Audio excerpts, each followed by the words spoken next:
안녕하십니까? 파이썬으로 배우는 알고리즘 기초. 오늘은 그 18번째 시간으로 백트래킹과 엔퀸즈 문제를 공부해 보도록 하겠습니다. 자, 우리가 지금까지 세 가지 알고리즘 설계 기법을 배웠습니다. 분할 정복법, 디바이드 앤 컨커 문제죠, 그죠? 그 다음에 이제 동적 계획법,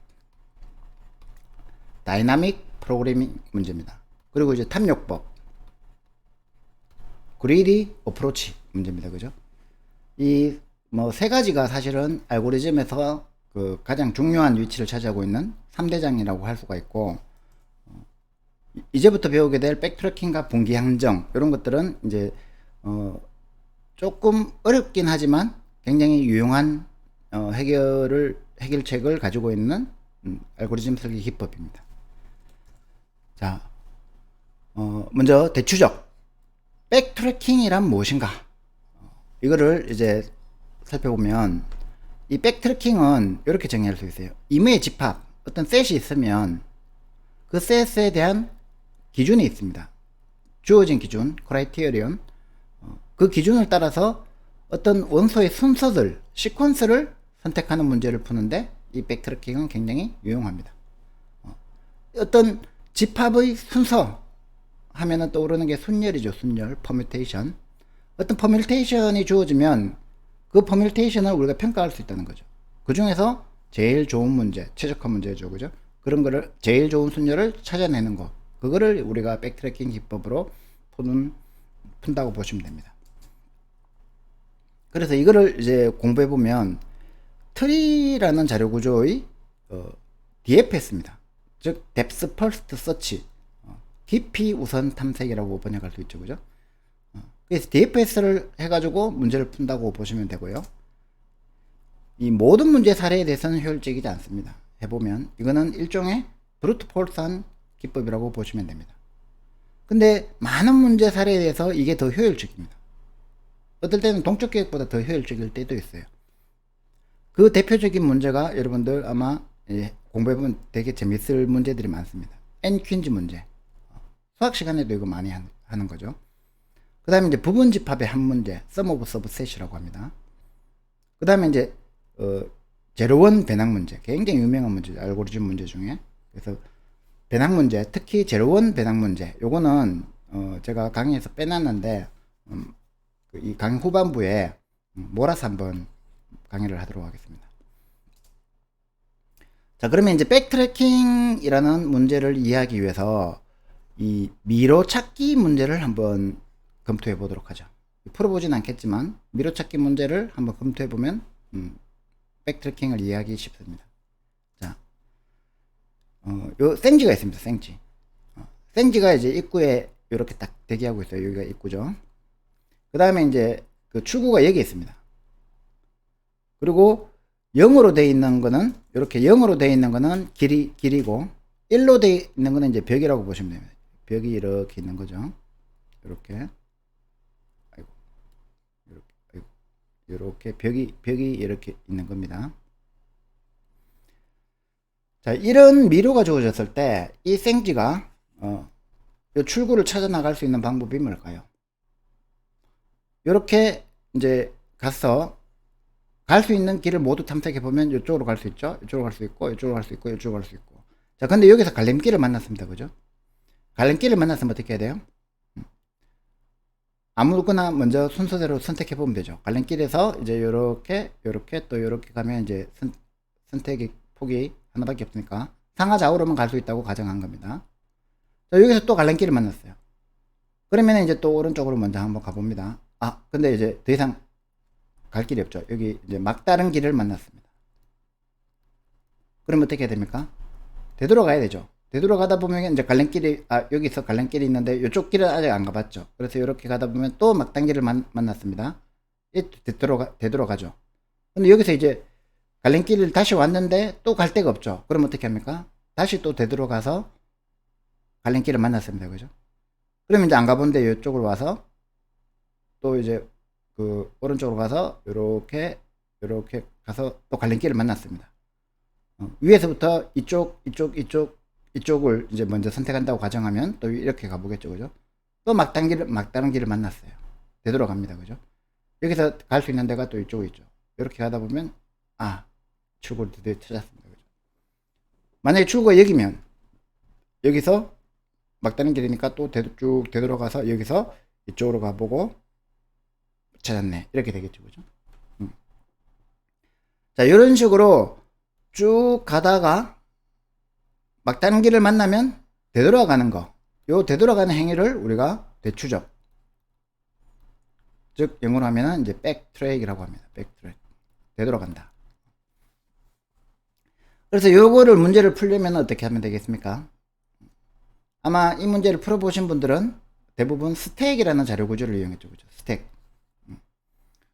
요 길을 스택에 쭉쭉 쌓아 나갑니다. 스택에 쭉쭉 쌓아 나가다가 쭉 가다가 이렇게 스택에서 막다른 길을 만났어. 그럼 되돌아가는 걸 어떻게 하냐면 이제 팝을 하죠. 팝. 푸시를 하면서 가다가 팝을 해서 되돌아와서 다시 또 푸시했다가 팝을 하고 또 팝해서 여기까지 와서 또 푸시해서 이렇게 푸시 팝 푸시 끝났네. 그러면 이제 스택에는 요 길이 쌓여 있겠죠. 그죠? 스택에 지금 쌓여 있는 건 여기서 이쪽으로 갔던 거는 다 팝되고 없으니까 요 길이 남아 있겠죠. 그래서 지금 스택에 쭉 쌓여 있는 이거를 이제 쭉 역선으로 출력을 해주면 경로를 찾은 겁니다. 그죠? 이렇게 이제 아마 요 문제를 풀어보신 분들은 스택이라는 자료 구조를 이용해서 많이 풀어봤을 겁니다. 근데 이제 이 미러 찾기 문제를 트리의 탐색 문제를 한번 해석해 보자는 거죠. 자, 여기 엔트런스를 루트 노드로 해석을 합니다. 그리고 이제 쭉 가다가 이 갈림길을 또 하나의 노드로 봅니다. 그러면 이제 오른쪽 서브트리와 왼쪽 서브트리로 갈라지는 거죠. 여기서도 오른쪽 서브트리, 왼쪽 서브트리로 갈라지는 거죠. 자, 그러면은 이제 이렇게 뎁스 퍼스트 서치가 되는 거죠. 그리고 그 트리 구조의 프리오더 방문이 되는 거죠. 자, 그림으로 보면 더 이해하기 쉽죠. 그죠? 여기가 이제 엔트런스 노드라고 봅니다. 루트 노드. 그 다음에 이제 생쥐가 이렇게 거는 거를 이제 지금 이거는 이제 요거를 왼쪽 그림하고 똑같이 하겠어. 왼쪽 오른쪽으로 했기 때문에 이 방문 순서를 왼쪽 먼저 간다고 보면 요렇게 가서 요렇게 오겠죠. 그죠? 얘가 요렇게 가서 왼쪽 먼저 방문을 하죠. 그죠? 오른쪽 있지만 그 다음에 여기서도 왼쪽 먼저 방문을 하죠. 그 다음에 여기서도 왼쪽 먼저 방문하고 오른쪽을 방문하고 그래서 쭉 가는 요 경로를 요렇게 따라가는 경로로 보면 되겠죠. 근데 이제 막다른 골목을 만났습니다. 여기 이제 리프노드로 보면 되죠.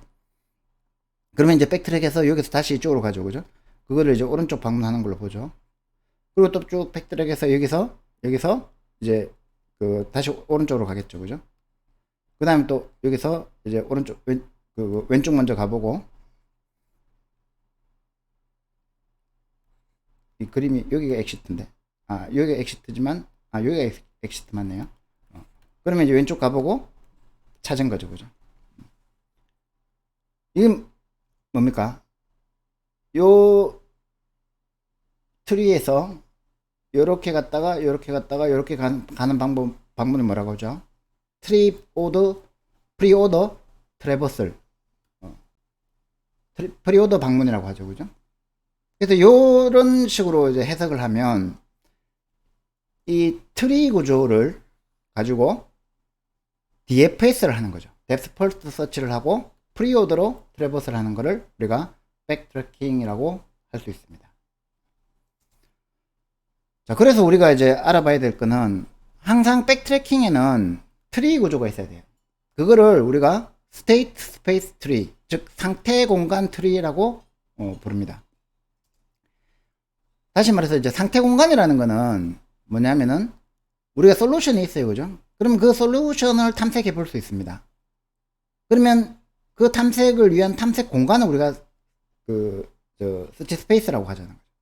아까 우리가 갈 수 있는 길이 여러 가지 있었잖아요. 어떤 이제 시퀀스, 즉 순열을 여러 가지 순열이 있는데 그 순열들을 쭉 탐색해 보는 거를 우리가 이 순열 공간을 탐색 공간이라고 보고, 그 순열 중에서 해답이 있을 거 아니에요, 그죠? 그 해답을 우리가 찾는 그 해답의 상태, 그거를 이제 상태 공간이라고 보면, 이 상태 공간 트리라는 거는 탐색 공간을 트리 형태의 구조로 암묵적으로 해석하는 겁니다. 암묵적으로. 아까 우리 미로라는 자료 구조는 배열 같은 걸로 구현하면 되겠죠, 그죠? 그러면 이제 이 배열 같은 거 구현해 놓고 굳이 이거를 트리로 이렇게 만들 필요가 있느냐? 이걸 구현할 필요는 없다는 거죠. 그냥 요거를 요런 상태 공간 트리가 있는 걸로 해석을 하면 돼요. 그래서 예를 들어서 요런 상태 공간 트리를 우리가 해석해서 만들었다면 방문은 이렇게 되죠. 1, 2, 3, 4, 5, 6, 7, 8, 9, 10, 11, 12, 13, 14, 15, 16 이렇게 이제 방문하면 되죠. 그죠?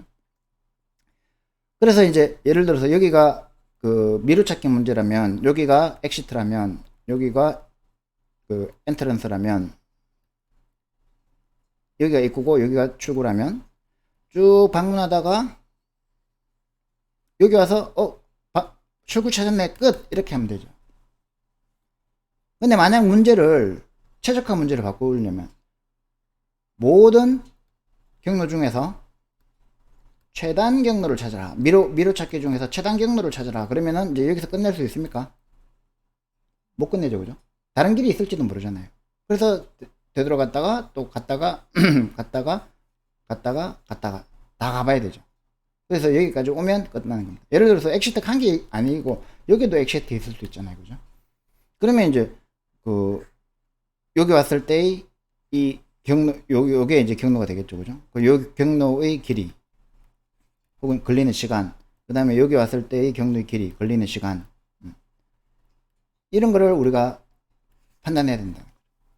그래서 백트래킹을 하려면 만약에 이게 최적화 문제라면, 옵티마이제이션 문제라면 모든 상태 공간 트리를 다 방문해야 되죠. DFS로 모두 방문해야 됩니다. 그죠? 그래서 이제 백트래킹 기법이라는 것은 어떻게 구성되어 있는지 아시겠죠? 자, 어떤 문제가 주어지면 그 문제의 해답 공간을 우리가 상태 공간 트리로 해석을 합니다. 그리고 그거를 깊이 우선 탐색으로 탐색을 합니다. 이거를 그냥 상태 공간 트리 만들어서 깊이 우선 탐색으로 전체 탐색을 하면 그거는 단순 무식법이 되는 거예요. 단순 무식법. 뭐냐면 브루트 포스한 방법이 되는 거죠. 그런데 방문 중인 노드에서 더 하위 노드로 가면 해답이 없다는 걸 내가 알 수가 있어요. 이제 우리가 문제를 풀어보면 거기서 여기선 더 이상 가봤자 가망 없어, 이렇게 판단할 수 있는 방법이 있다는 거죠. 그러면은 그 해당 노드의 하위 트리는 더 이상 방문할 필요 없죠. 가망이 없는데 뭐. 그래서 부모 노드로 들어갑니다. 즉 백트랙을 하는 거죠. 대추적을 하는 겁니다. 요게 이제 백트래킹 기법의 핵심이 되는 거예요. 요걸 가지고 우리가 효율적인 알고리즘을, 이피션트한 알고리즘을 구현할 수가 있는 거예요. 자, 그래서 이제 중요한 건 뭐냐면 이 유망하다는 거, 프라미싱 하다는 거, 어떤 노드가 상태 공간 트리에서 더 이상 가봤자 소용이 없다, 난 프라미싱 하다, 유망하지 않다, 그 다음에 여기서는 더 가도 그 유망하기 때문에 해답을 발견할 수 있다, 그거를 이제 판단하는 요게 중요한 거죠. 유망함, 프라미싱. 그래서 어떤 방문 중인 노드에서 서브트리, 즉 하위 노드에 해답을 발견할 가능성이 있으면 프라미싱 하다. 반대로 하위 노드에서 더 이상 해답을 발견할 가능성이 없는 게 확실하다, 그러면 이제 난 프라미싱 한 거죠. 유망하지 않아요. 그러면 이제 뭘 할 수 있냐면은 가지치기를 할 수 있다는 거죠. 그거를 이제 프로닝이라고 합니다. 이 백트래킹의 기본적인 기법이 서치 스페이스 트리, SST를 만든 다음에, 스테이트 스페이스 트리를 만든 다음에 그걸 DFS로 탐색하는 거고, 그 다음에 이제 이 방문 중인 현재 노드가 프라이미싱 한지 안 한지, 유망한지 안 한지를 우리가 체크한 다음에, 그 다음에 유망하지 않으면 분모 노드로 그냥 되돌아가겠다는 거죠. 백트랙을 하겠다는 거죠. 그죠? 그러니까 이렇게 백트랙을 해버리면 그 하위 노드는, 서브트리는 방문 안 하잖아요. 그걸 우리가 이제 프루닝이라고 부르잖아요. 그래서 유망하지 않으면 하위 트리를 가지치기 해버리고 더 이상 방문하지 않겠다라는 것이고, 가지치기 한 이 상태들을 이제 프룬드 스테이트, 즉 방문한 노드의 방문하지 않은 하위 트리를 우리가 프룬드 스테이트라고 부릅니다. 자, 그러면은 이제 백트래킹 알고리즘의 핵심은 여러분들이 다 이해를 하신 거예요. 체크노드라는 이 함수만 있으면 되는 거예요. 이 체크노드라는 함수는 현재 방문 중에 노드 V를 받아가지고 이 U는 V의 모든 자식 노드입니다. 만약에 현재 이 V가, 현재 방문하고 있는 이 V가 프라미싱 하다면, 유망하다면, 즉 하위 노드에 솔루션이 있을 가능성이 있다면 방문하면 되죠. 없다면 끝나는 거죠. 그리고 방문한 노드에 프라미싱 하다면, 만약에 이제 V에 해답이 있으면, 지금 내가 답을 찾았으면 그 해답을 출력해 주면 되죠. 뭔가 해답에 되는 그 답을 출력해 주는 거예요. 만약에 최적화 문제라면 모아놓으면 되는 거죠. 쭉 모아놓고 그 해답 중에서 제일 최적값, 즉 제일 작은 값이거나 제일 큰 값이거나 그걸 출력하면 되는 거죠. 해답이 없다면 아직 못 찾은 거죠. 그죠? 그러면 뭐 하면 됩니까?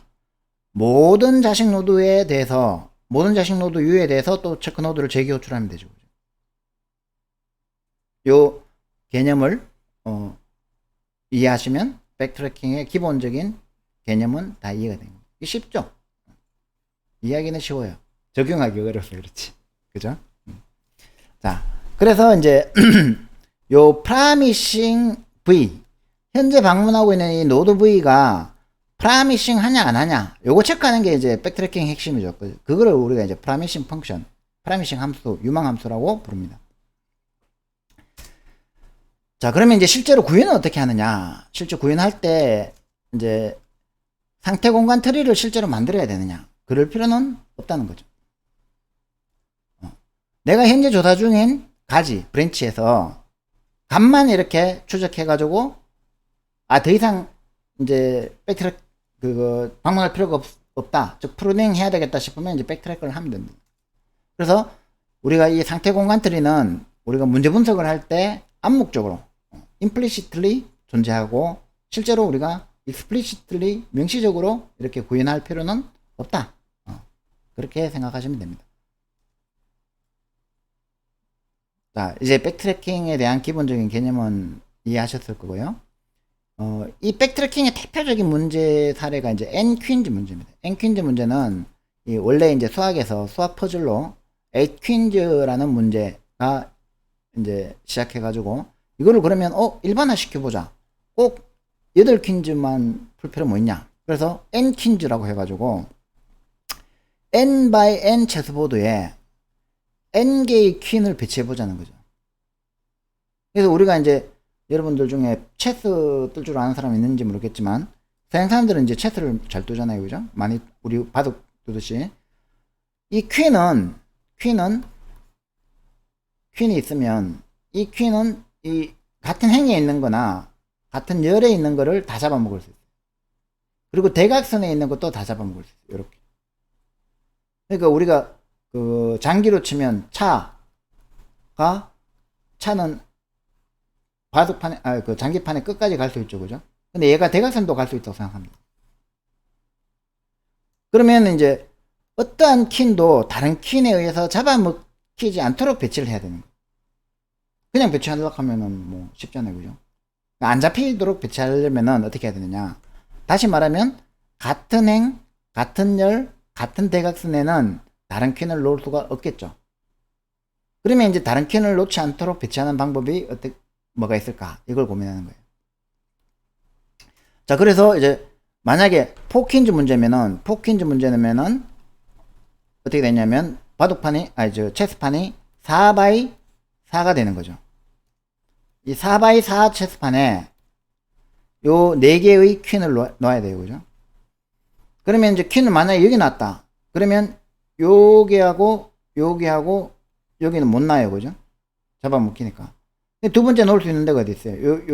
여섯 군데 중에 하나죠. 그죠? 그러면 여기 퀸을 놨다. 그러면 이제 또 여기하고 여기하고 여기하고 여기는 못 놔요. 그죠? 더 놓을 데 없네? 끝. 못 놓는 거죠. 만약에 여기 놓으면. 그럼 여기는 이제 놓을 수가 없다는 게 파악됐죠. 그죠? 이런 식으로 파악해 나가면은 되게 시간이 많이 걸려요. 그래서 우리가 백트래킹으로 이거를 한번 효율적으로 풀어보자는 거죠. 자, 백트래킹을 한번 적용해 볼게요. 우리가 방금 배운 백트래킹으로 문제를 해결하려면 어떤 임의의 집합, 셋에서 기준에 따라서, 크라이테리온에 따라서 원소의 순서, 시퀀스를 선택하면 된다 그랬죠. 그죠?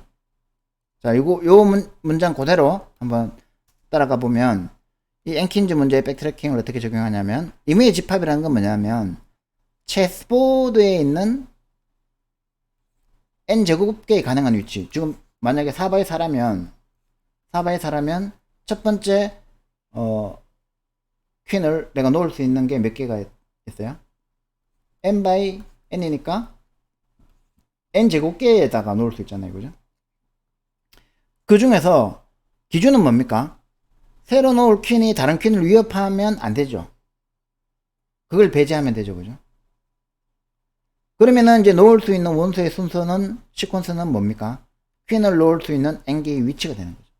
왜 n개가 되는지는 뒤에서 한번 설명해 드릴게요. 그러니까 요 백트래킹의 그 기본 개념, 임의의 집합에서 기준에 따라서 시퀀스를 우리가 선택한다라는 요 기준에 따라서 해석을 하면 이렇다는 거죠. 근데 각 문제마다 해석하는 방법과 적용하는 방법이 조금씩 다르기 때문에 훈련을 통해서 여러 문제를 많이 풀어보는 게 좋습니다. 자, 그러면 이제 포퀸즈 문제를 가지고 한번 생각을 해봅시다. 포퀸즈, n이 이제 4일 경우죠. 그죠? 4개의 퀸을 4x4 체스보드에 배치하는 겁니다. 자, 이때 우리가, 요게 이제 중요한데, 기본 가정으로 이 세 가지, 행열, 대각선, 이 세 가지를 한꺼번에 고려하지 말고, 같은 행에는 놓을 수 없다라고만 가정을 해봅시다. 그러면 이제 일단 세 개 중에서 한 개는 해결했잖아요. 그죠? 그럼 나머지 두 개는 프라미싱 펑션, 유망함수에서 그거를 처리하면 되니까, 같은 행에는 못 넣는다고 가정을 해버리면, 이제 후보 해답이 몇 개가 되느냐는 거죠. 캔디데이트 솔루션이 4는 총 256가지의 탐색 공간이 있는 겁니다. 여기 무슨 말이냐면은, 자, 보세요. 아까하고 똑같은 거죠. 자, 어떤 퀸을 이제 4개가 있는데, 제일 첫 번째 퀸은 어디에 놓든지 간에 여기에 놓는다면 놓을 수 있는 가능성이 몇 개입니까? 4개를 놓을 수 있죠. 그죠? 같은 행에는 안 놓는다 그랬으니까 4개를 놓을 수 있고, 여기에도 그럼 이제 아무거나 그 4개 중에 하나를 골라서 나왔어요. 경우의 수가 4죠. 그죠?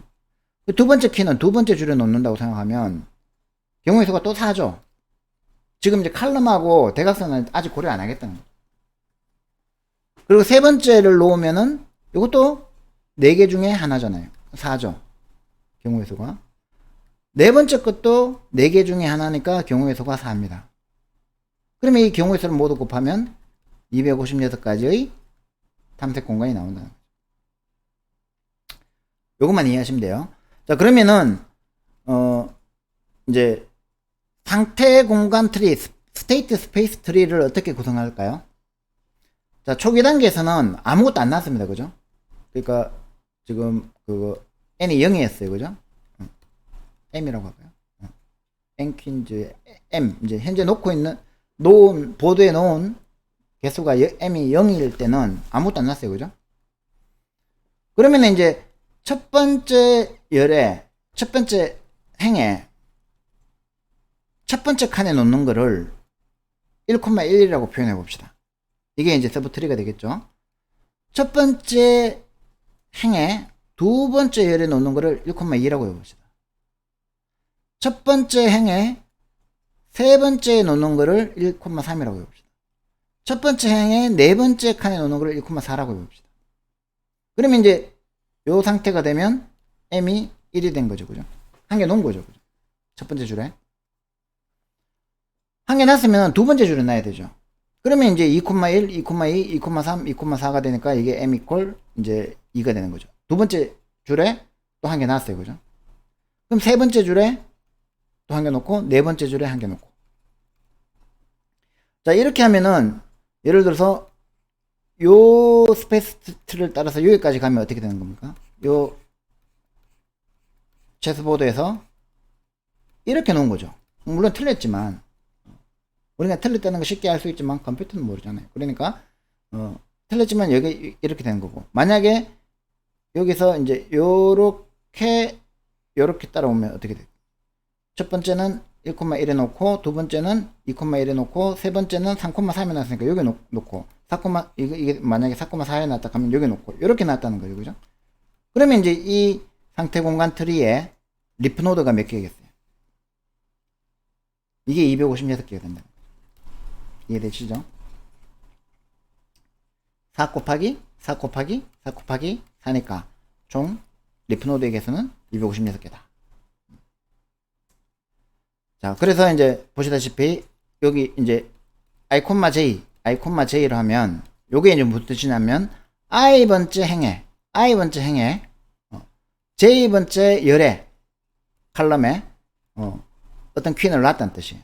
그러니까 이제 i번째 행, j번째 열, 그러니까 1,1에다가 놓고 2,3에다 놓고 3,2에다 놓고 4,1에다 놓고 이렇게 이제 우리가 스페이스 트리, 상태 공간 트리를 구성했어요. 그죠? 그러면은 여기서 이제 그 어려운 거는 이거죠. 프루닝을 어떻게 할래?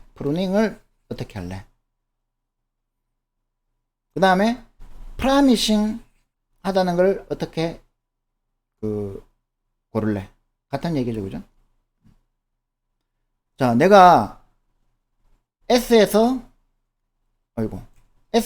이제 아무것도 없는 상태에서 1, 2를 나왔어요. 그죠? 1, 2를 나왔어요. 그러니까 요 체스보드에서 1, 2를 나왔어요. 그 다음에 2, 1로 가면 어떻게 됩니까? 2, 1로 가면 이거 잡아먹네. 그럼 이 밑에 거 갈 필요 있습니까? 없습니까? 갈 필요 없죠. 프루닝을 해야 되죠. 이걸 프루닝 해야 되고, 이 프루닝을 하기 위해서, 이 프루닝 가지치기를 하기 위해서 여기에서 프라미싱 펑크션을 가지고 얘가 프라미싱 펑션을 가지고 얘가 현재 프라미싱 한가 안 한가를 확인해 보고, 갈 필요 없어? 그럼 가지 마.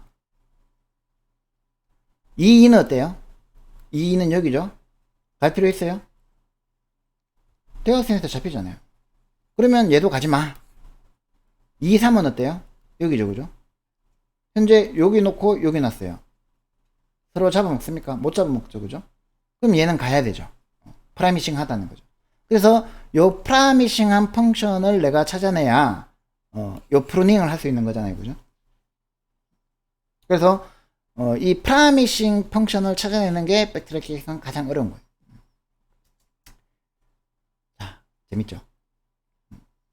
근데 이제 영상이 너무 길어지니까 딱 재밌을 때 그만두고 실제로 푸는 거는 다음 시간에 내일 영상 강의를 찍도록 하겠습니다. 자, 구독과 좋아요 해주시면 강의 제작에 큰 힘이 되고요.